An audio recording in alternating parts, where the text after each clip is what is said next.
हर हर महादेव. मित्रांनो, स्वागत आहे आमच्या यूट्यूब चॅनलमध्ये. आता प्रत्येक शेतकऱ्याला फार्मर आयडी बनवणे शासनाने बंधनकारक केले आहे. भविष्यात शासनाच्या येणाऱ्या शेती संबंधित प्रत्येक योजनेसाठी हा फार्मर आयडी आवश्यक असणार आहे. तर हा फार्मर आयडी आपला बनवलेला आहे की नाही हे आपल्या मोबाईलवरून आपण कसे चेक करायचे हे आपण आज समजून घेणार आहोत. तर सर्वप्रथम आपण आपल्या मोबाईलमधील गुगल ओपन करायचे आहे. गुगल ओपन करून त्यामध्ये फार्मर आयडी असे टाईप करून सर्च करायचे आहे. सर्च केल्यानंतर आपल्या स्क्रीनवर अशी काहीशी माहिती दिसेल. त्यापैकी सुरुवातीलाच आपल्याला ॲग्रीस्टॅक नावाची वेबसाईट दिसेल, त्यावर क्लिक करायचे आहे. या वेबसाईटवर क्लिक केल्यावर वेबसाईट ओपन होईल.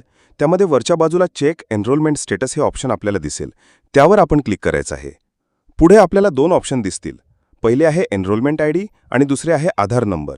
आपण आधार नंबर समोरील बटन क्लिक करायचे आहे आणि खाली दिलेल्या बॉक्समध्ये आपला आधार नंबर टाईप करायचा आहे आणि चेक या बटनावर क्लिक करायचं आहे.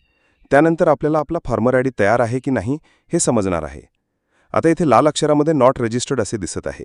याचा अर्थ मी ज्या व्यक्तीचा आधार नंबर टाकला आहे त्या व्यक्तीने फार्मर आयडी बनवलेला नाही. आता मी दुसरा आधार नंबर टाकत आहे. आधार नंबर टाकून चेक या बटनावर क्लिक केल्यावर आता हिरव्या अक्षरामध्ये अप्रूव्ड असे दिसत आहे आणि त्याच्या वरच्या बाजूला फार्मर आयडी नंबर दिसत आहे. हा आपला फार्मर आयडी असणार आहे. याचा अर्थ या व्यक्तीचा फार्मर आयडी तयार झाला आहे.